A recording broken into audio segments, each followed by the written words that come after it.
Hola, Pau, Margarita, Fátima, Carolina. Hola, hola David. Antes de que me olvide, en Quito, en la San Francisco, no en la San Francisco, en la PUCE, en la Pontificia Universidad Católica, hay un profesor que se llama Jesús González, él es un profesor de física. Entonces, él un tiempo estuvo en la escuela y estuvo ayudándonos en el Parque Ajá. Y entonces él a veces me da información de cosas que hay en Quito que nos puede ayudar por estas cosas manipulativas y todo. Y entonces allí en el Paseo San Francisco hay un lugar de cosas de manipulativos y todo. Y él me recomendó un microscopio espectacular. Él tiene niños de 4 o 6 años y dice que es un microscopio muy robusto y que sirve para que los niños lo vean. Entonces el otro día estábamos hablando porque él me preguntó, porque parece que la PUSE quiere desarrollar un Steam Trap parecido a nuestro Ajá móvil. Entonces, como Jesús sabía lo que yo estaba haciendo, él me llamó para preguntarme algunas cosas que podía hacer. Estuvimos conversando y él me dijo, oiga, Margarita tiene aquí esto. Entonces yo digo, bueno, apenas se pueda venir de Quito me lo trae.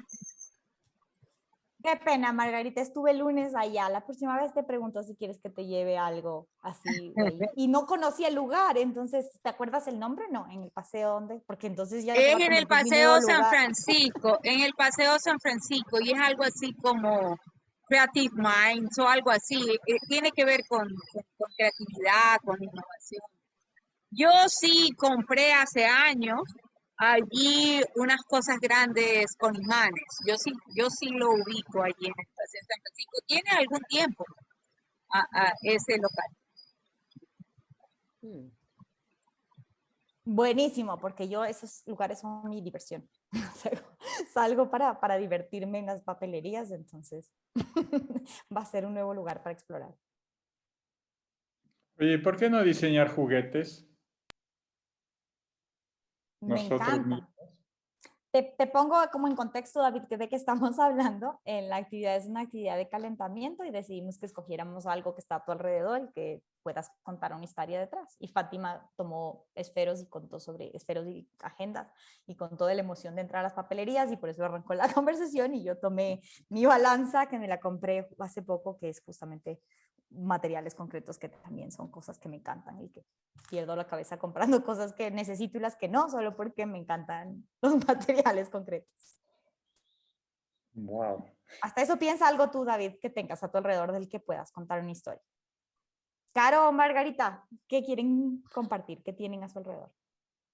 Bueno, yo estoy en Caluma y está diluviando. Si ustedes escuchan una bulla terrible es porque está diluviando. Ya está lloviendo hace algún tiempo y entonces uno puede ir desde Caluma, que es provincia de Bolívar, hasta Guayaquil y a Babahoyo, pero eso está cerrado, porque está inundado.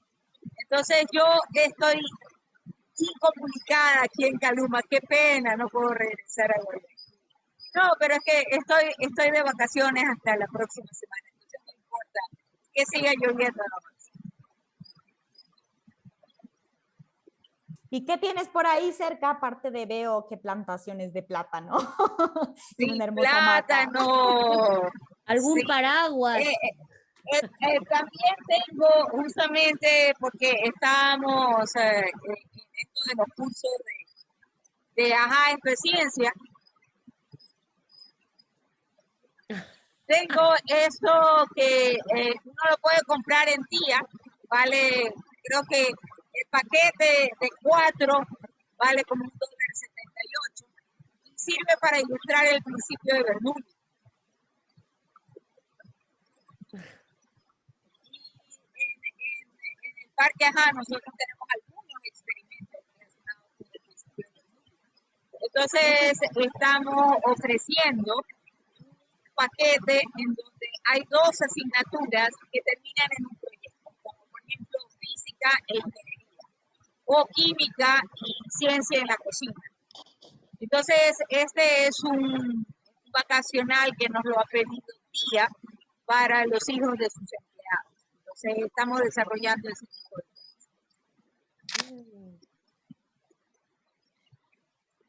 Súper. ¿Me toca? Yo tengo a mi Celes. Esta es mi Celes, que me la trajo Celes cuando estuvo aquí a visitarme en Estados Unidos. Entonces, esta es mi Celes, que tiene su faldita de corte, su huipilito y todo, sus sandalitas. Y ella siempre me acompaña y me ayuda a pensar, está aquí conmigo en mi oficina siempre. Así que espero que vengan a visitarme todos y hacerme una familia. Tengo también todos los regalitos de Teachers to Teachers. Tengo una lechucita que es Lucía, tengo una que me regaló Alex, una de todos los viajes siempre traigo algo y tengo todos mis, pero esos están en la otra oficina. Pero mi Celes vino aquí conmigo a la nueva oficina. Así que vengan a visitarme.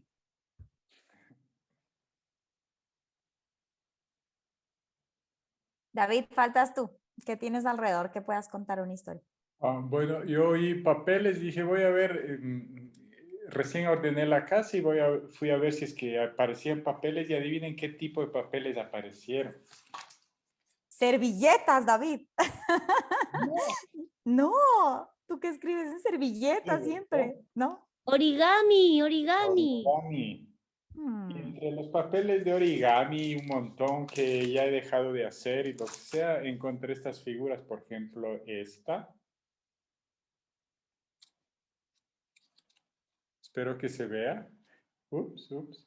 A propósito, cuando construyes algunos peces, tú puedes encontrar tranquilamente la posición de equilibrio y por el peso que depende de dónde esté el pico, tú mueves con un hilo así y se vira automáticamente el pez. No sé si habremos hecho contigo alguna vez en clases, ¿no?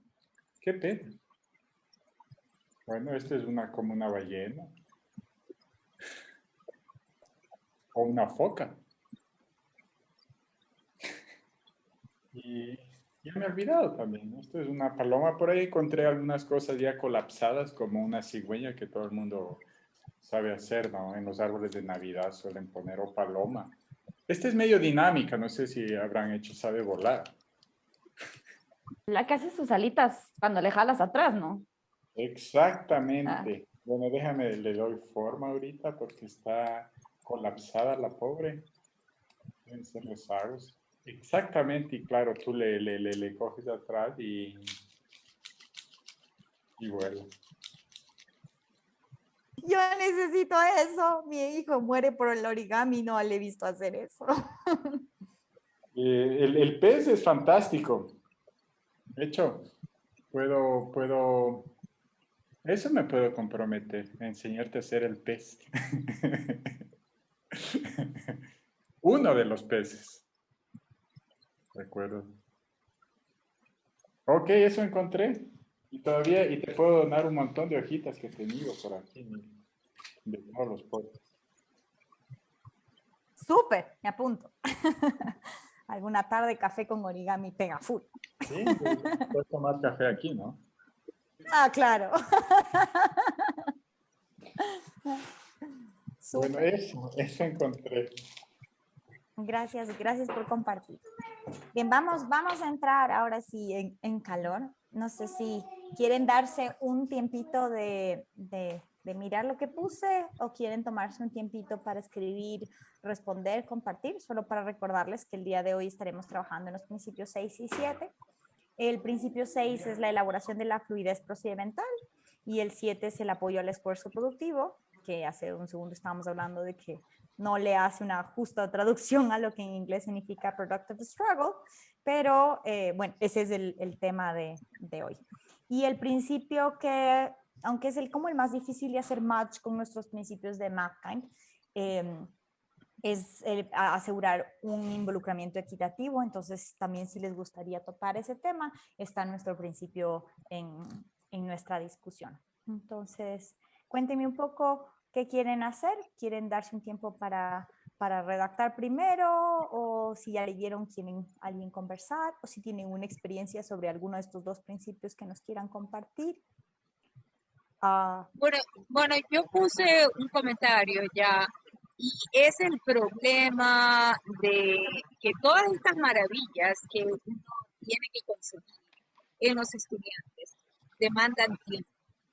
Y cuando tú tienes un contenido que tienes que cubrir, se te pasa el tiempo. Entonces, tú no puedes esperar que el chico se frustre, que le pongas una idea, que vaya avanzando.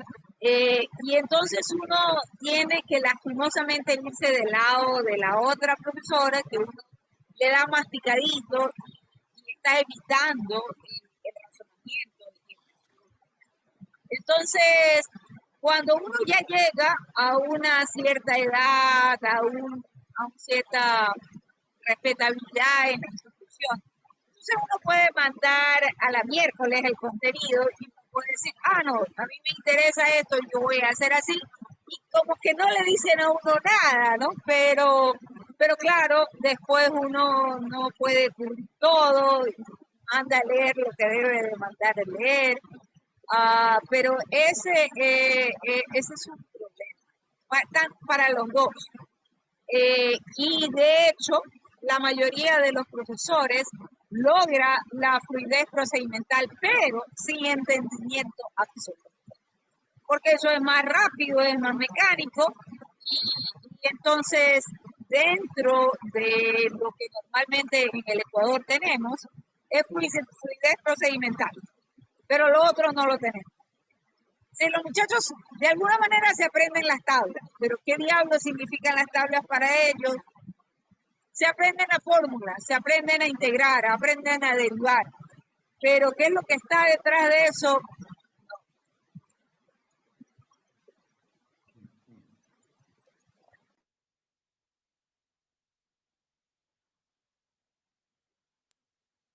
En mi comentario yo había puesto justo, veo aquí dos cosas. Uno, este comentario tuyo, Margarita, del tiempo, que siempre es un problema, inclusive para quienes de alguna manera estamos ya familiarizados y con la importancia de que puedan generar este conflicto productivo, esta lucha productiva, y que se apoye a pensar y que no se le dé a los estudiantes como las soluciones, pero dadas o las estrategias de solución sin abordar el concepto que se requiere para poder utilizar cualquier estrategia. Sin embargo, también para mí ha sido algo que de alguna manera ya sabía, pero que me llamó mucho la atención, la total sorpresa de esta creencia fija de que, si es que de hecho estás haciendo un bien al estudiante cuando le evitas el sufrimiento, entre comillas, de esta lucha. Entonces, uno es el problema del tiempo, porque hay maestros que saben que eso es importante, pero que tienen que tomar decisiones respecto a cómo manejar este balance entre la currícula y el trabajo como autónomo. Y yo sé, y de hecho lo he visto en ese caso, por ejemplo, inclusive a ti, David, muchas veces recuerdo esto de no poder tener una clase y creer mucho en el trabajo de individual. Tal vez no tengo todo el tiempo en la clase para que tú te enfrentes al problema y te puedo dar ciertas como hints o ayudas para que puedas ver cómo salir de ahí, pero requiere mucho trabajo autónomo. Necesita un tiempo de pensarse, de meter la mano a la matemática y decir, a ver, no tengo idea, y de dos o tres personas pensando como, ¿y qué ideas tienes tú? ¿Qué ideas tengo yo? Y lo importante de este trabajo colaborativo cuando uno se siente como estancado, porque esta frustración que uno siente cuando de repente tiene un problema que no lo logra, muchas veces esto que te saca de ese estancamiento no es la respuesta, es tener a alguien más que te dice, yo lo pensé así, o yo lo haría así, y lo importante del trabajo colaborativo en este espacio. Pero hay maestros que no llegan al punto de tomar esta decisión consciente de que voy en este momento a elegir dar una estrategia rápida por cuestión de tiempo, sino que simplemente tienen la convicción de que darle la solución o tratar de minimizar la posibilidad de que sientan frustración es la solución. Y entonces ya trabajamos no solo un tema de manejo de tiempo, trabajamos un tema de mindset, de una creencia profunda de que esa es la forma de ayudar a los estudiantes. Y yo lo puse ahí también en mi comentario porque cuando ayer estábamos con Cali así, trabajando los principios y les pusimos de actividad colaborativa que piensen en un ejemplo y lo que no es un ejemplo. Entonces, si hablábamos de preguntar y escuchar, ¿qué es un ejemplo de preguntar y escuchar y qué no es un ejemplo de preguntar y escuchar? Muchos pusieron en casi todos los principios. Si era el principio justamente de equidad, el principio de preguntar y escuchar, el principio de tareas enriquecedoras, casi todos pusieron en lo que no es un ejemplo la frustración. Y a mí me llamó la atención porque era como, no quiero que la frustración, y cuando yo traté de indagar, explícame un poco más, ¿a qué te refieres con la frustración? En realidad era un deseo porque los estudiantes no tengan que conflictuarse nunca. Y entonces fue una discusión muy interesante acerca del error, desde el punto de vista neurocientífico, de cómo el error genera un crecimiento en el cerebro y por qué más allá de la frustración como algo como visto como un problema, el problema es quedarse atorado en la frustración y que eso tenga repercusiones de no querer avanzar y que te dé este bloqueo. Pero un buen problema en el que no sepas cómo seguir es parte del aprendizaje y que el error permite ese crecimiento. Entonces, pero sí vi la cara sorpresa, así como era algo totalmente nuevo. O sea, era una expresión de, no, no hay que hacer eso, a los estudiantes no, hay que ayudarles, lo que queremos es que les vaya bien. Y entonces, no sé, me gustaría escuchar un poquito también sobre sus pensamientos al respecto, en sus experiencias y en su propia experiencia de cuando se enfrentaban al error o a un problema que no tenían solución en su vida estudiantil, en su vida profesional. Yo sinceramente pienso que a los chicos hay que ayudarles a manejar la frustración. No es mala. De hecho, yo pasé frustrado por un buen tiempo. Todos los que han hecho un doctorado saben exactamente lo que estoy hablando. ¿Ya? Tanto tiempo que si uno no supera, no se gradúa nunca. Así de simple. Así de simple. Entonces hay que enseñarles a manejar, como cualquier otro tipo de emoción, ¿no? A manejarle. Eso es importantísimo. Pero claro, uno tiene que saber cómo ayudar a manejar esa cuestión. Porque tampoco es, intenta, sigue, persiste. No, especie un ratito. O sea, vamos por pasos. Por ejemplo, en este otro caso, ¿qué hicimos? Porque no ha de ser la primera vez que enfrentan eso, ¿no? Y debe haber ejemplos. Y hay uno como profesor también enfrenta frustraciones. ¿Ya? Yo pensé, por ejemplo, justamente ahora terminé mi clase a las 4 de la tarde, chicos que vienen de la pandemia, acostumbrados a graficar todo en GeoGebra o Scientific Notebook y les presentan ya los gráficos. Y ahora son que estamos en presencial, coja lápiz y dibuje. Yo pensé que habíamos hecho lo suficiente al inicio y dése cuenta, estoy enseñando cálculo vectorial ahorita, ¿no? Y oh sorpresa, ahora que pongo dobles integrales, tenían que hacer, por ejemplo, un poquito de cuestiones técnicas, ¿no? Integrar de X de Y, y era imposible prácticamente integrar de esa forma, tenían que cambiar. Y para cambiar necesitan dibujar bien el conjunto donde están integrando. Sorpresa, años hasta volver a dibujar los conjuntos. Yo pensé que ya estaba bien manejado eso. Y en otro contexto no conectan. Entonces digo, tuve yo quizás la culpa en eso, fui muy rápido en eso, asumí que ya sabían. Eh, por ejemplo, algún volumen, surgió una pirámide, digo, ¿sabemos la fórmula del volumen de la pirámide? No. Bueno, de un cono, no. Bueno, yo les voy a dar la fórmula. De un cono, por ejemplo, un tercio la base por la altura, un tercio pi r cuadrado por altura. Esa es la forma, pero ustedes saben cálculo. Vámonos a cálculo 1. Usemos cálculo 1 para encontrar la fórmula del volumen, como quieran. Coja una rectita, rótele, coja, haga por secciones, como quieran. Eh, eh, eh.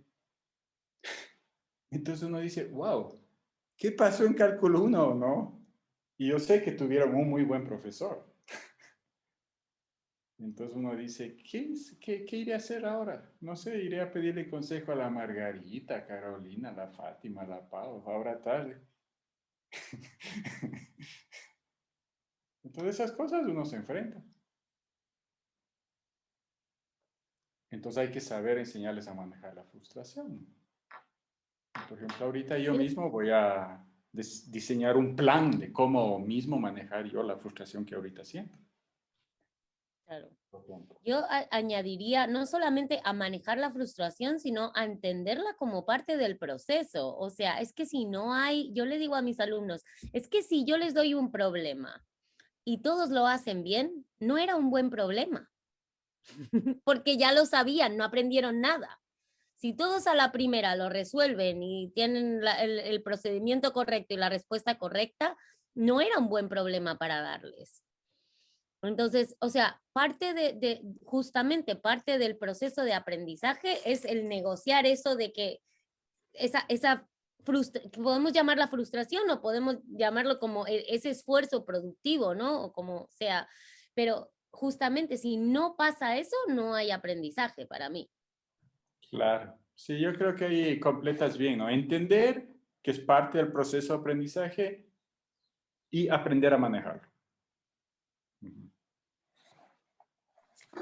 Me gusta lo que dijeron los dos y creo que sería como el punto final para mí, tal vez, en el sentido, o como lo entiendo, porque creo que les voy a enseñar a ellos cómo manejar la frustración, pero también yo tengo que saber cómo manejarla y cómo la voy a entender, porque actualmente me ha costado tanto, tanto, tanto a mí poder manejarla con ellos, porque están como, sí, pero ¿cómo? No sé, pero es que usted no lo dijo. Y yo, vuelva a leerlo, pero si ya hizo esto, mire, hagamos esto, pero no. Y se llena el teléfono de mensajes, cuando se me mandan un montón de audios, cuando agarro el teléfono, como que, ¿qué están haciendo estos niños? Y tal vez uno dice como de, bueno, está bien. Y es como lo que dice David, como pues, no se cuestiona, ¿verdad? En el sentido de, que estoy haciendo mal, ¿verdad? Y a veces pasamos la semana entera y es como de, en mi mente digo yo, ¿será que no estamos avanzando? Porque es justo lo que ustedes decían, ¿verdad? Y lo que hablaste, Pablo, del currículum. Y más como tienes como otra compañera que le da igual que estás viendo, ella va tema tras tema, tras tema, tras tema, tras tema, y tú esto como, ay, yo sigo en el tema, en un tema, o sea, sigo en el tema pasado, atrasadísimo, pero es como de, escuchándolos me ayuda mucho a mí porque es como, bueno, también tienes que aprender a entender esa frustración que también es parte de tu proceso para poder ayudarlos a ellos, porque si no creo que estamos como, eh, estamos mal en ese sentido si yo también no logro entender ese punto o ese proceso.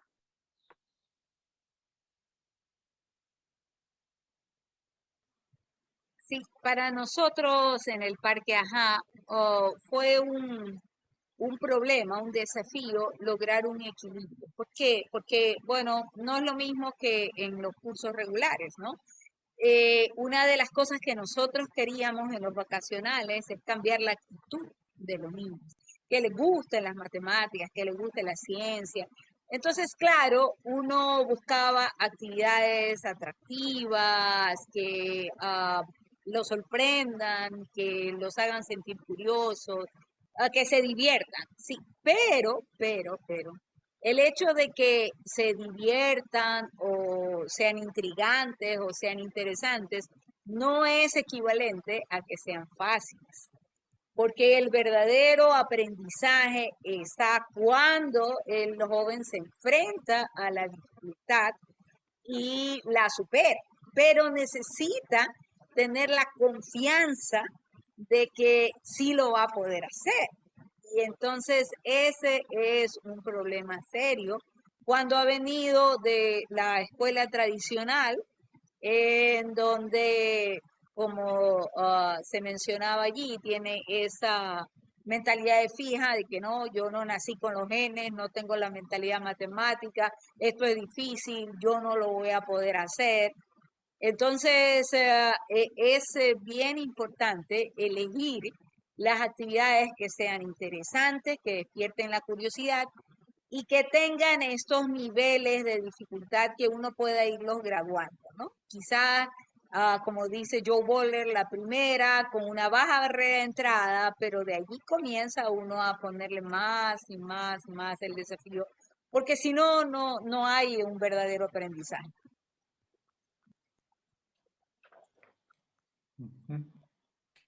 Y para mí es ahí justo esta parte como neurocientífica que entra muy en juego, porque es que la escuela tradicional ha predominado por tantos años y el error ha sido visto por tantos años como algo que debe ser penalizado, como a lo que le tenemos que temer, evitar, no lo creemos, que es súper difícil decir explora y si te equivocas está bien, porque eso es tiene una carga emocional tan fuerte que atraída por generaciones que es muy difícil manejarla o pensarla desde otro sentido. Y esa es la parte donde yo encontré fascinante la neurociencia detrás del error, que resulta como, no importa cuál sea como la carga emocional o pensamiento que tengas sobre la historia, tu cerebro, y sin importar de dónde viene, sin importar si es que es, porque también yo lo he visto, ¿no? Este pretexto, entre comillas, de cuando trabajo con maestros, diciendo, pues que debe ser diferente en tu realidad. Tal vez porque en tus estudiantes esto no funciona. O cuando, si es como cuando trabajas con docentes de otros países, es que en Ecuador es así. O la visión desde, porque tú trabajas con una ONG de Estados Unidos, en Estados Unidos debe funcionar así, en Ecuador no es así. Y cuando nos vamos desde el punto de vista como científico, el entendimiento de que con un error tu cerebro hace una chispa, aun cuando no sepas o no estés consciente que cometiste el error. Y si estás consciente que cometiste el error y te tomas un tiempo para hacer una pausa y corregirlo, hace una doble chispa y genera mejores conexiones y tu cerebro crece, ya no tiene que ver con si tu cerebro crece porque estás en Ecuador o tu cerebro crece porque estás en Estados Unidos. Entonces, o si perteneces a una zona urbana en Guayaquil o si estás en la universidad más cara del país. O sea, estamos hablando de cómo funciona el aprendizaje desde un punto de vista científico. Entonces, esa para mí es como una de las herramientas también muy poderosas en este entendimiento de por qué la lucha productiva o por qué el protegerlos a los estudiantes de no tener esta sinopsis, estos encuentros o chispas, en realidad no es un protegerlos, es no permitirles generar estas conexiones. Ahora es interesante, ¿por qué nosotros somos tan, ¿cómo se dice? Muy dispuestos a tolerar el error cuando nosotros escribimos pequeños programas de computación. O sea, cuando nosotros hacemos algo con computación, ups, cometí un error, espérate un ratito y todo el mundo está tranquilo. Pero no pasa lo mismo en las aulas. Entonces yo creo que hay una ventaja ahorita con este auge de que programas, que esto, que este otro, lo que sea, hacer ver el error como algo natural. Algo no funcionó, bueno, veamos qué pasa, ¿no? Lo mismo, la misma analogía se puede hacer en matemáticas. Utilizar el error como algo interesante. ¡Wow! Mira lo que me salió. Pero ¿sabes qué me hiciste pensar, David, automáticamente al hablar de la parte de programación? Que cuando que existe el undo, regresar, y en la vida real no existe el regresar, pero existe la posibilidad de afrontar las consecuencias y buscar las soluciones. Y eso es más difícil en la vida real que el undo, porque tú dices, ya, sí cometí que atrás, volvimos a donde estaba, no pasó nada. En la programación, eso sí es una ventaja que no tiene repercusiones, o en la programación o en la computadora. Entonces sí, también tiene que ver con una visión también de equidad y de responsabilidad, de decir, ok, sí, está bien equivocarse, pero también está bien tomar, o sea, es parte del equivocarse, el afrontar las consecuencias de lo que uno se equivoca, pero tampoco es tan grave. El punto es que uno tiene que tomar un nuevo paso, tiene que decir, ok, a veces hay que decir lo siento, o a veces hay que simplemente decir, por aquí no iba, era por acá, y reconocer eso como parte del ser humano. Entonces, no veo tu analogía tan así como algo que funciona en la humanidad cuando se trata de problemas de la vida real. Porque yo sí pienso en la computadora, lo tomamos más fresco, pero también puedo poner, chao, atrás, no pasó nada. No queda registro de tu error. Ahora, lo que yo sí creo que es importante es también poder modelizar en nuestras clases. esto de enfrentarnos y cometer errores, porque nosotros fuimos también educados con que el profesor es el semidios, él lo sabe todo, lo resuelve todo y nunca se equivoca. ¿Cómo va a creer que le va a decir al estudiante que no sabe? ¿O cómo va a creer que se va a equivocar? Eso es una cosa terrible, ¿no? Y yo he luchado mucho, alguna vez estuve coordinando a los profesores que daban los cursos prepolitécnicos, ¿no?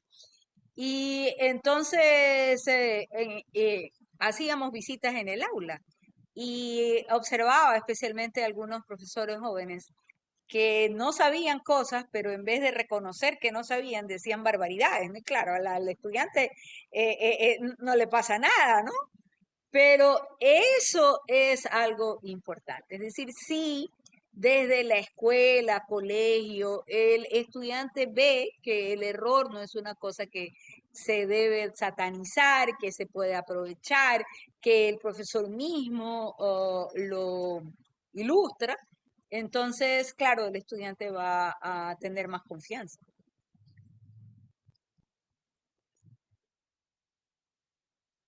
De hecho, para mí, o sea, en realidad cuando alguien trabaja en matemática, en serio, yo no hice investigación en matemática, pero tengo amigos que han hecho el doctorado en matemáticas, mi doctorado es en educación, pero cuando la gente trabaja en matemática, todo el tiempo colabora y todo el tiempo se equivoca y todo el tiempo está ahí dándole al mismo problema y vueltas y vueltas y vueltas y va a la oficina de al lado, oye, mira, me atasqué aquí, ayúdame a pensar y van y vienen y, o sea, ese es el trabajo matemático real de descubrir cosas y resolver problemas nuevos, es así, o sea, nadie en un departamento de matemática resuelve todo solo, o sea, que yo sepa.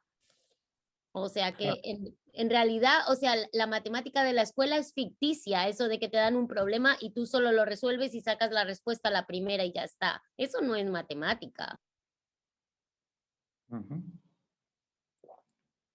Pero me hiciste recordar justo una discusión que tuvimos del anterior laboratorio de aprendizaje, en el que también hay un problema en la forma en la que se vende lo que sale para afuera. Entonces, justamente tú dices, bueno, eso no es matemática y quien ha estado metido en algún problema matemático, o sea, no importa si, como lo puse hace un ratito en el mensaje en el chat, no importa si es un doctorado o es simplemente un problema matemático que te encontraste en una conversación, esta frustración que sientes o esta también, esta como pica de querer resolverlo o cuanto tú quieras ir o profundidad, lo vas a enfrentar siempre. Pero cuando tú te enfrentas a un libro de matemática o a un inclusive una tesis doctoral de esas mismas personas que se tocaron la puerta previamente para discutir, tú no ves el tras cámaras. Tú lo que ves es el lindo problema después de que discutió, se sacó el aire, lloró durante noches y lo resolvió. Y entonces queda esta parte pulida. Esto que Margarita me encantó, que el año pasado, miren cuándo no lo hemos visto, que ya siento que fue el año pasado, la sesión pasada fue Margarita con tu analogía de la cocina y el plato justo servido. Ese también es algo que nos dice como si mostramos siempre las matemáticas como este plato servido y no mostramos la cocina, ahí hay un rollo de lo que se cree cuando no te metes las manos en la matemática y la masa.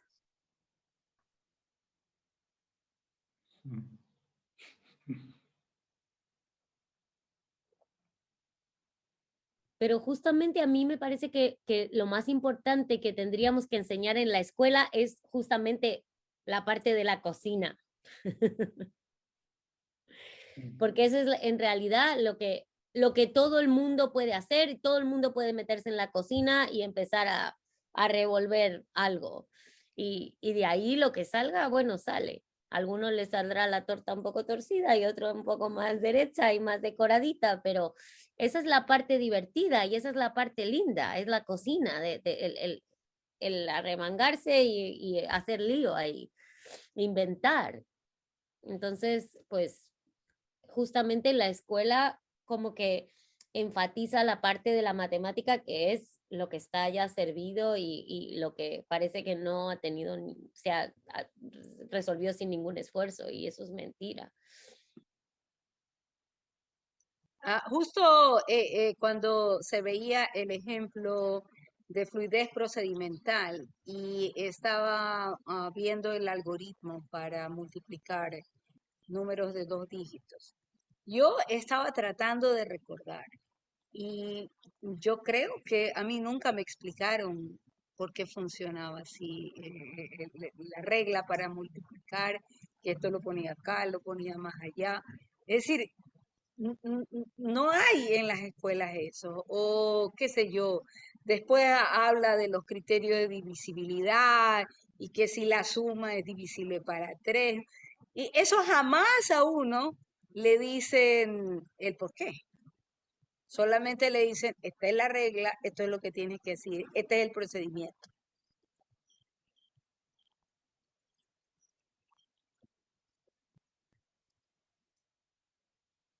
Me hiciste acuerdo cuando yo estaba en la escuela. Ya, no sé cómo habrá sido en tu tiempo, Margarita, pero a mí me hacían aprender las tablas de multiplicar hasta de orden 13, ¿te acuerdas? 13 por 13 y de ahí los Hasta, avanzados. El hasta 12 13. nomás yo aprendí, la tabla del 12. Bueno, pero lo Sí, yo no interesante es aprendí la que del 13. a partir de la tabla Solo llego a la del 10. del 10 es muy elemental. A partir del 11 para mí era una pérdida de tiempo. Pero yo me inventé una forma de hacer las cosas y me penalizaban por hacer de esa forma. Por ejemplo, 13 por 12. Yo decía, oh no, otra vez de 13 por 12. Yo hacía 13 por 10, sinceramente, que era facilísimo. Y luego hacía, a ver, ¿qué me preguntaron? 13 por 12, ya, 13 por 2, elemental. Y salía con la respuesta. Y claro, yo guardaba esa información en mis dedos. ¿Ya? Y cuando guardaba esa información en mis dedos, ¡pac! Me caía un pequeño reglazo, no muy duro para serle sincero, pero me caía el reglazo. Entonces decía, o sea, años más tarde, yo me acuerdo, estaba en quinto grado y yo decía, algún día voy a tener 18 años y le voy a enfrentar a este profesor. Ya no le aguanto más los reglazos. Y claro, yo ya fui a la adulto y dije, yo estaba perfectamente bien. Era de que me dé chocolates en lugar de reglazos, sinceramente. Pero bueno, no lo busqué, para ser sincero.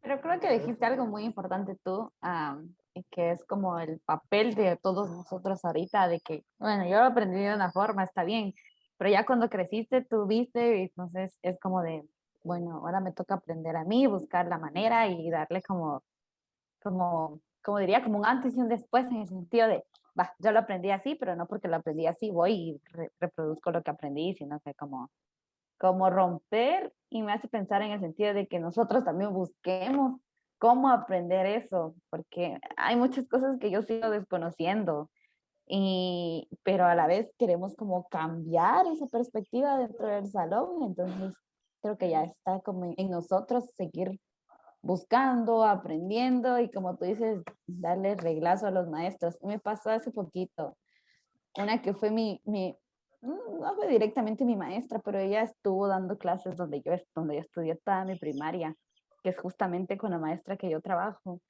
Y miren que manejó una de las frustraciones más grandes de mi vida y ella se lo tomó todo personal, porque yo trato de hacer como las cosas de otra forma y ella como se quiere quedar en cuando un día me dio clases y es como, no sé, se vuelve tan complicado ese ambiente, tan raro, pero pues creo que ya no estamos en ese tiempo y necesitamos cambiar nosotros. Ahora, ¿qué opinan? O sea, yo sí tengo una duda, ¿no? Yo estaba leyendo, primero, como ya no puedo leer en computadora, saqué copias, ¿ya? Ahí está, principio 6 por si acaso, ¿no? Elaboración de la fluidez. Y claro, es uno de los capítulos que a mí no me gustó mucho cómo está escrito, sinceramente. Porque dice elaboración de la fluidez procedimental Procedimental. a partir de la comprensión conceptual. Parte de la comprensión conceptual es poder conectar cosas. Y es una de las cosas que no aborda para nada el capítulo, desde mi perspectiva.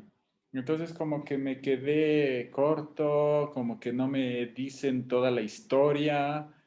Y bonito el ejemplo, sí, de la solución de Ana, David, el algoritmo memorístico, pero no me dice mucho realmente, ¿no?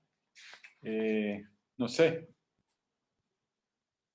A mí ese ¿Cómo? Claro, no. el asunto, el asunto que yo veía, a mí tampoco me gustó mucho ese capítulo, es porque ah, no reconocen allí que en la mayoría de los casos la fluidez procedimental se logra desconectándola de los conceptos.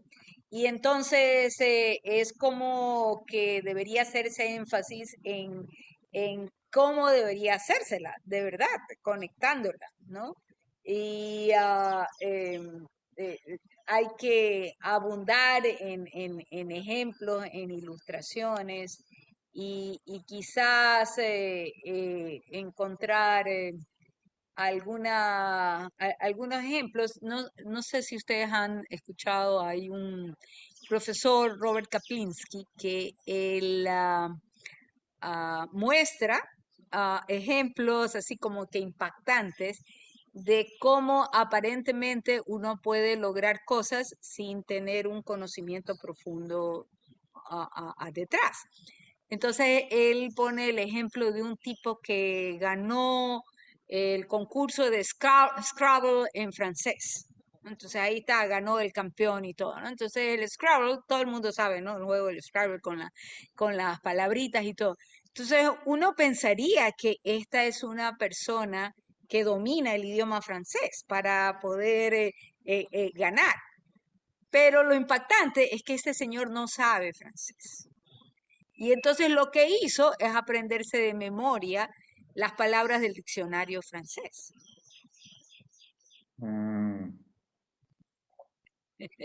Wow, hay que reconocer que esa habilidad no tiene cualquiera, ¿no? Claro, pero uno pudiera deducir incorrectamente que sabe francés. Claro, Y claro. así también uno puede ver muchachos que quizás son muy hábiles en ciertos procedimientos y uno cree que entiende. Y el otro ejemplo que él pone que es impactante es a unos chicos que le preguntan cuál es el área de un rectángulo de 6 por 4. Y la mayoría dice, está bien, 6 por 4, entonces el área es 24, ¿ya? Pero después, no, el perímetro, el perímetro. Y después hace a los mismos que han contestado bien el perímetro, le pone al revés, le dice, ¿qué dimensiones debería tener un rectángulo de perímetro 24? Y la mayoría de los chicos que habían contestado bien no pueden contestar bien esa pregunta. Fátima, esa es tu actividad del GMS, de la historia del día del martes. La discusión que tuvimos, tal cual, Margarita, hablando de la diferencia entre una actividad enriquecedora cuando le dices, tienes un barco, estas son las dimensiones, encuentra el área. Y discutimos sobre, ahora hagámoslo al revés. ¿Qué tal si le dices, tienes el área? Porque es de la cantidad fija de personas que tienen que subir en el barco, en una historia mejor cuéntalo tú, Fátima, te gana, cuento yo. Así, esa era como la primera actividad que estaba, pero dije como no, mejor demos el área y que ellos busquen como todas las posibles soluciones que encuentren. Y hablábamos y discutíamos como, la primera es la típica que como maestros conocemos y vamos a hacer, es como de, esta, ahí va, pero hablábamos justamente como dónde podemos enfocarnos más en nuestro razonamiento, que nosotros también como tengamos como esa lucha de cómo se habla en el texto, donde nos lleve también a explorar un poquito más, ¿verdad? Y ver cómo podemos nosotros diseñar, que creo que al final aquí se une un montón de cosas, como cómo me lo puedo imaginar, cómo me lo puedo diseñar, si fuera mi bote, si fuera mi escuela, es como de, ¿cómo podría hacer yo todo eso? Y voy aplicando tal cual lo que vamos aprendiendo. Pero era justo la discusión acerca de cuál es un rich task, cuál es una actividad enriquecedora y desafiante y cuál no. Y parecerían iguales, justo. Como parece igual porque ambas hablan del área. Y hablamos de, no son iguales, no necesitan, porque en el uno puedes aplicar mecánicamente algo sin tener que comprender lo que estás haciendo. Diciendo, área, yo sí aprendí en el colegio área, rectángulo, sí sé cómo hacerlo, base por altura, listo, vamos, ¿a qué? Sin tener que comprender justamente esta parte de la elaboración de la fluidez procedimental sin la comprensión conceptual. y el otro requiere comprender el concepto. Y aunque le pongas el mismo número y te digas, solo regrese atrás, es difícil justamente porque entonces no hubo una comprensión, hubo una memorización de la fórmula del área y la aplicación de esa fórmula de forma mecánica. Ahora, a mí hay un punto que me recordó a mí misma hace unos cuantos años, no cuantos, hace unos 5 años. Cuando empecé mucho en el campo de educación, y mi súper interés por desarrollar la comprensión, el razonamiento. Y entonces yo recuerdo mi propia lucha al decir no a la memorización, la parte de memorización la odio, no quiero saber nada. Yo recuerdo mi propia, inclusive, pensamiento bastante más inmaduro a nivel inclusive de educación, de no la memorización. Y recuerdo en la maestría haberme encontrado con la parte también de la memorización como parte del proceso cognitivo y diciendo como la memoria juega un papel importante. Y yo decía, no la memorización, no la memoria.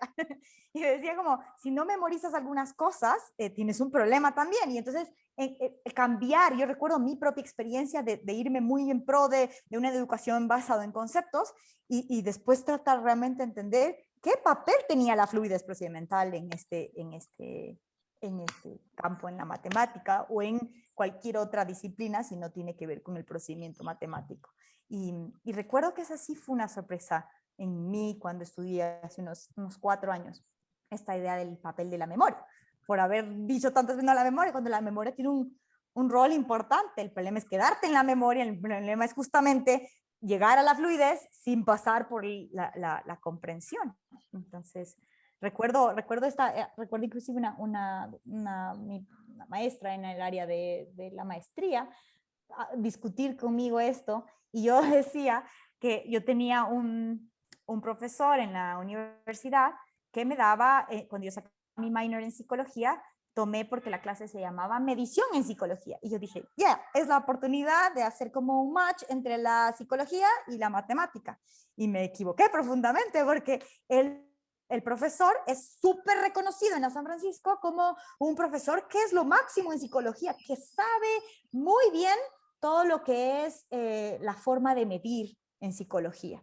Y lo que yo me encontré es con un profesor que sabía usar muy bien todas las reglas de la psicología. Es como, si te sale este percentil, entonces sabía usar muy bien la fórmula. O sea, él era un experto sabiéndose de memoria las fórmulas de todo. Yo recuerdo haberme sentado con él como, explícame un poco, no entiendo, ¿por qué usas ese percentil? ¿Y qué te cambia si usas otro? Y me miraba así como que, no me hagas esa pregunta, el folleto dice esto. Y yo decía, pero tú eres el experto en mediciones, tienes un PhD en eso. Y me decía, claro, pero es que según la curva normal, tú te encuentras aquí. Y yo decía, si no es normal, y me miraba así como, ¿de qué me hablas? Según si es normal, porque la mayoría es normal. Y yo recuerdo esta discusión de darme cuenta que él era un experto en medición, porque era un experto en seguir una serie de reglas en psicología, que aplicaban a psicología. Y terminé frustradísima en esa clase diciendo, esto no sabe medición, esto solo sabe seguir un folleto que hay que seguir las reglas. Y es muy reconocido a nivel de su campo. Entonces, sí, Frente a un tenía problema nuevo en psicología, ¿cómo medir? Ese es el problema, ¿no? ¿Cómo miden ahora las cosas después de la pandemia? ¿Con los mismos parámetros? No sé, ¿no?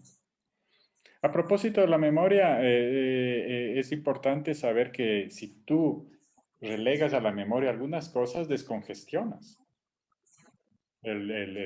¿Cómo se llama este? El frontal lobe. Ya, descongestiona justamente para razonamiento. Es lo que se necesita para comprimir. Acuérdese que en general somos muy, nuestro cerebro y nuestra naturaleza es dada a la eficiencia. Entonces, a medida que uno adquiere esa fluidez, lo va interiorizando y lo va comprimiendo. Entonces, deja otro espacio para información nueva. Es lo que pasa, por ejemplo, cuando tú aprendes a manejar. Al principio tienes que estar pendiente de que el acelerador, el freno y por aquí, por allá, y estás consciente de todas esas pequeñas cosas, pero a medida de que ya la dominas, eso se internaliza de tal manera que ya hasta tú puedes manejar en piloto automático, ¿no? Pero Así ocurre en otras cosas que uno ya adquiere fluidez. Y por eso también discutir sobre esta importancia de esta fluidez toma sentido después de que se abordó la parte conceptual, porque ahí es donde entra la PAO mía de hace 5 años, donde dice, no, siempre vamos a razonar, y resulta que esa falta del zip, del empaquetamiento que hace la memoria, me impedía que yo después pueda avanzar más rápido en algunas cosas o buscar otras estrategias para hacerlo más rápido.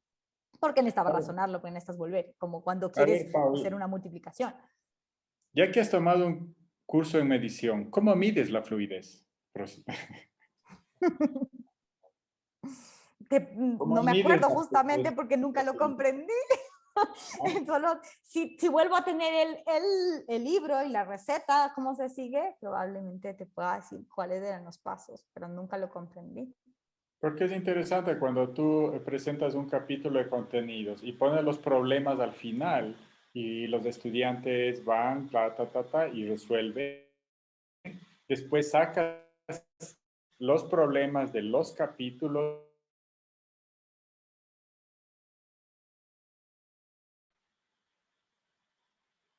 David, te congelaste. Yo te puedo dar un problema que después de leer un capítulo lo resuelves en 2 minutos. Le entregas fuera de contexto, nosotros nos demoramos media hora. Es bien interesante esos ejemplos. Justamente ahí tiene también que ver con la idea de cuál es, Margarita, que estás en el fin de Te la medición. congelaste algo, no entendí la idea, David, pudieras repetirla porque hubo una pérdida. Claro, que por ejemplo, los estudiantes responden rápidamente después de un capítulo, un conjunto de problemas. Capítulo 2, problemas, van respondiendo. Luego, sacas problemas fuera del contexto del capítulo y les dices, bueno, resolvamos. Y tienen otra forma de aproximarse al mismo problema. Entonces yo estaba pensando, ¿hay fluidez procedimental detrás de eso? Claro que hay, pero el poder conectar y sacar fuera de contexto sí requiere más tiempo. Entonces la pregunta es, ¿cómo, si es que es posible medir fluidez procedimental? ¿Y cómo medirla? ¿Y qué es en el fondo? Claro, el problema es que cuando tú pones el ejercicio dentro del contexto del capítulo, de alguna manera le estás dando al chico ya información adicional. Le estás diciendo, ok, aquí tienes que usar las herramientas que vimos. En cambio, cuando lo pones en general después, ahora tiene que el chico decir, bueno, de todo lo que he visto, ¿cuál es la herramienta que voy a usar? Ya, entonces, ¿es o no es posible medir fluidez procedimental? Yo creo Pau. que de hecho a eso se dedican muchas exámenes en generales. De hecho, una de las cosas que más hemos hecho a nivel mundial, tratar de medir la fluidez. Yo recuerdo que ese era el objetivo de los exámenes de destrezas en la Universidad de San Francisco de Quito, a la que le llamaban destrezas, que en realidad no eran destrezas, pero en realidad lo que querían decir es, ¿sabe o no sabe integrar? A nivel de cálculo, operacionalmente, justamente procedimentalmente. ¿Sabe o no sabe sacar la derivada de un número desnudo, un número sin contexto? Entonces, ese era el objetivo y eso es un poco lo que hemos venido haciendo como mundo en general. Entonces, claro que es posible medir. La pregunta es, para mí, más allá de que es posible medir, es qué queremos hacer con ello. Valorando la fluidez procedimental como parte de la matemática, como justamente esto es uno de los 5 principios, estoy de acuerdo. El problema para mí está en cuando todos los exámenes estandarizados se quedan en medir la fluidez procedimental. Entonces, cuando tú le preguntas a un estudiante si sabe o no aplicar un algoritmo para algo, estás midiendo de alguna manera esa fluidez procedimental. Y ahí en la mitad van a caerte estudiantes que comprendieron y llegaron a esa fluidez a través de la comprensión y estudiantes que memorizaron una fórmula para poder llegar a la misma fluidez. Y entonces vas a medir la fluidez. Ahí tiene que ver con qué quieres lograr y para qué te sirve. Como en el caso más sencillo de la multiplicación. Bueno, muchos chicos, hasta los que supuestamente saben todas las tablas, y les preguntas como, ¿qué es? O explícame en este contexto el 2 por 3 y no tienen ni idea qué es y te responden 6. Y te dicen, muy bien, qué bien que sepas cuánto es 2 por 3. No te estoy preguntando cuánto es, sino qué es, qué representa. Y no tienen idea porque no han ganado esta comprensión, pero pueden recitarte todas las tablas. Entonces tú puedes medir esa fluidez y puedes lograrlo con alguien que sí comprendió. La pregunta ahí sería como, ¿para qué? ¿Cuál es tu objetivo? A veces es necesario. No puedo decir como siempre que necesites multiplicar, tienes que volver a la suma, porque entonces tenemos un problema de esta parte que dijo Margarita, del empaquetamiento. De si tenemos que desempaquetar todo y no poder saltarnos ese paso, entonces tenemos un atraso en el avance de la matemática que se ha desarrollado por años. Entonces, sí me parece más bien que más que la pregunta de si podemos, sí podemos. ¿Para qué queremos? ¿Con qué objetivo? Y cuál, como, en qué momento valdría la pena y en qué momento no. Claro, el ejemplo más típico que a mí me ha pasado con niños allí que dicen, ay, que ya me sé las tablas, ya, entonces, de verdad me las tablas, ya se sabe las tablas. Ya le digo, y ahora imagínate que estamos 3 y yo quiero darle 5 caramelos a cada uno. ¿Cuántos caramelos necesito? Y ahí ya no pueden. Es decir, se saben las tablas, pero no saben cómo conseguir darle 5 caramelos a 3 personas.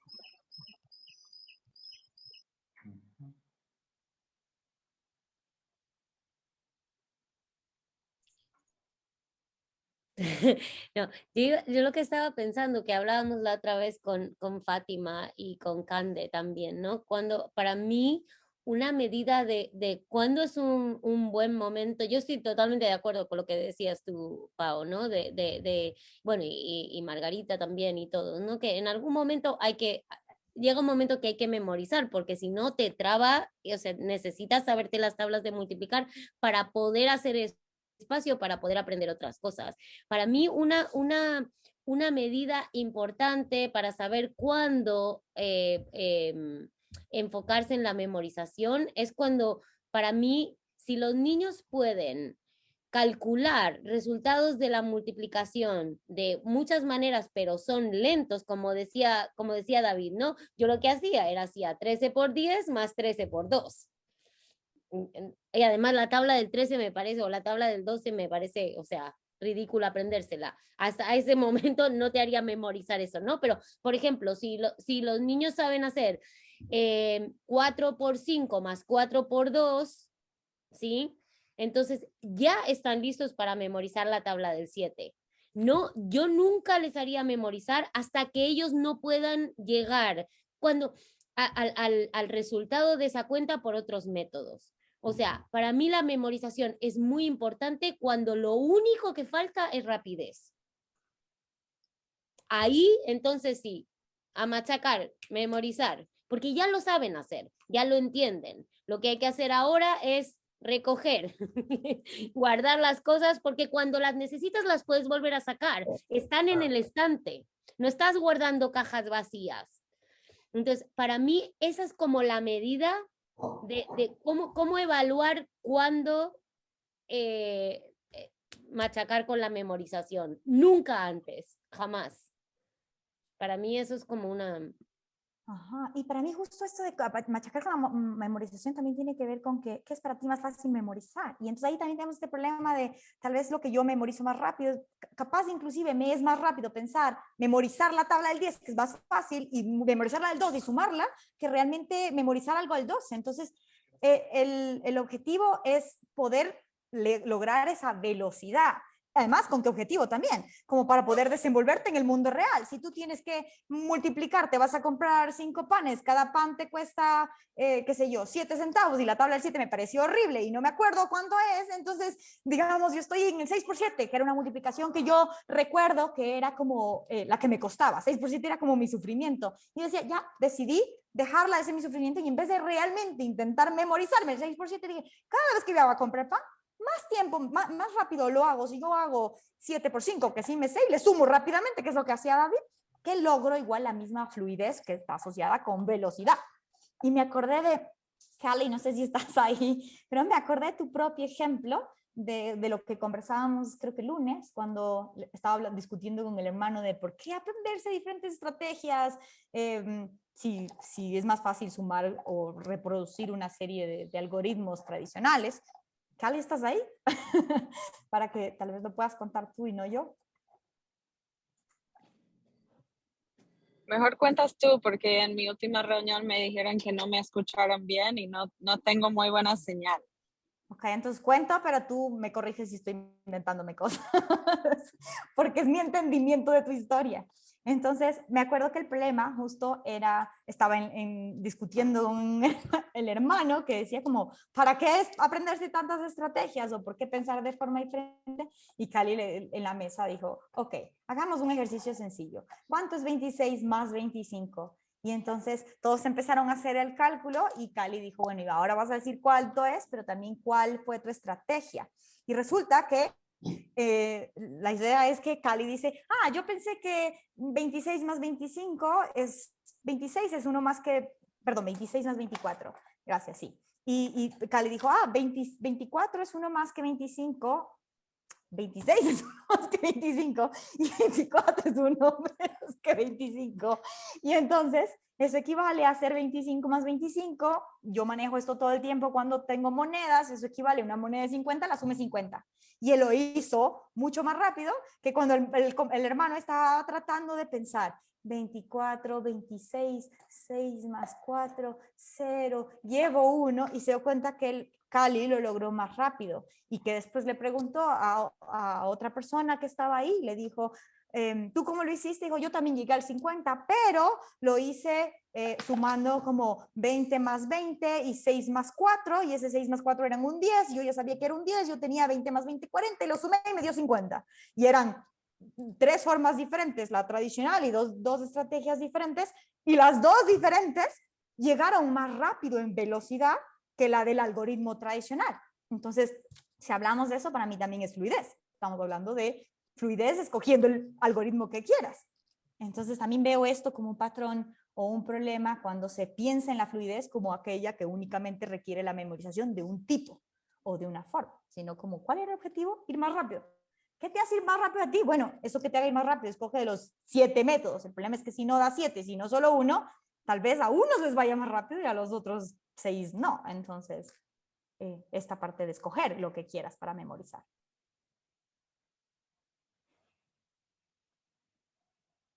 ¿Estuvo bien mi historia, Cali, o lo malinterpreté todo? Casi lo mezclaste. Porque Sí, está comenzaste bien, con está bien. 26 más 25.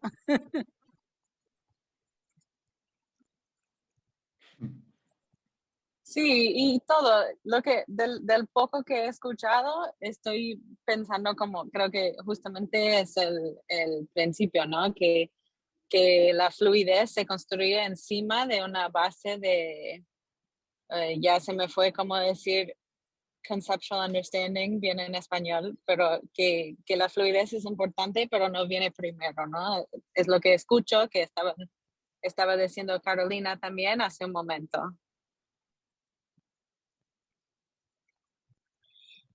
Claro, pero el problema por lo menos en el Ecuador, y me imagino que en otros países también, es que la mayoría de los profesores, ellos mismos, no tienen el entendimiento conceptual previo.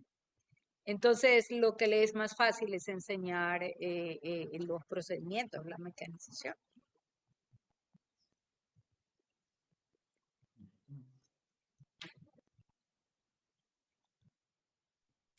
Yo encuentro que, o sea, eso pasa en todas partes, sobre todo con la gente que está formada de antes y eso, ¿no? Y por la propia experiencia. Yo aprendí todo de memoria, o sea, después como me gustaban las matemáticas y todo eso, pues después fui comprendiendo mucho después, como, claro, por eso la segunda línea, cuando multiplico por 2 dígitos, la segunda línea la corro. A mí me dijeron, no, empiezas un lugar para allá. Y yo dije, es solo eso.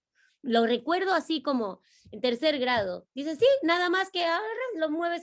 Dije, bueno, ya sé multiplicar por todas las cifras que me dé la gana. O sea, no tenía ni idea, nomás sabía poner los números donde iban. Y era cuidadosa y seguía las reglas, pero todo aprendí de memoria.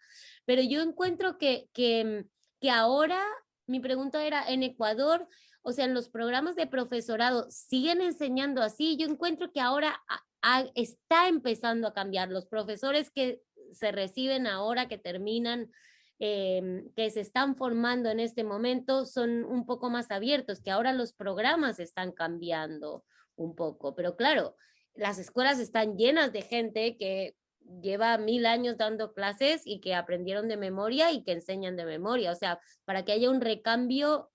Pero yo encuentro, por ejemplo, que mis alumnos que empiezan la universidad, que van a ser profesores, por ejemplo, ellos han tenido ya algunas experiencias, no todas y no todos, pero han tenido experiencias como estudiantes en la escuela diferentes de las mías. Por ejemplo, el uso de material concreto y otras muchas cosas que yo nunca en la vida utilicé en la escuela.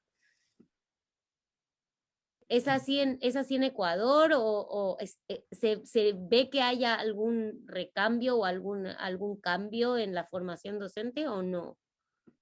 Yo veo un intento por aprender diferentes algoritmos, lo cual ya es un paso porque por lo menos te permite en algunas ocasiones tomar la decisión. Lo he visto en algunos casos, sobre todo como en buenas como certificaciones o he visto, inclusive veo en colegios como el de mis hijos, que bueno, yo lo elegí porque considero que es un buen colegio, que de hecho el colegio donde Margarita se graduó, y yo veo profesores que enseñan más métodos.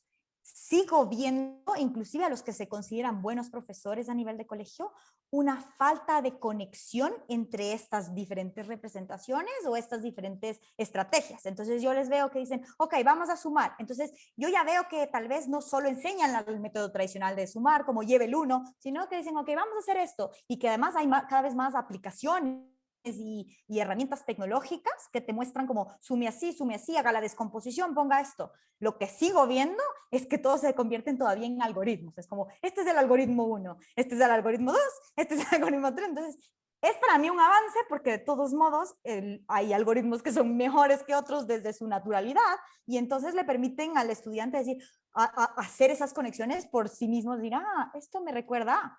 Lo que no veo es a docentes todavía, inclusive en colegios que yo personalmente considero que han tenido o que preparan a sus docentes de mejor manera, todavía no veo esas conexiones.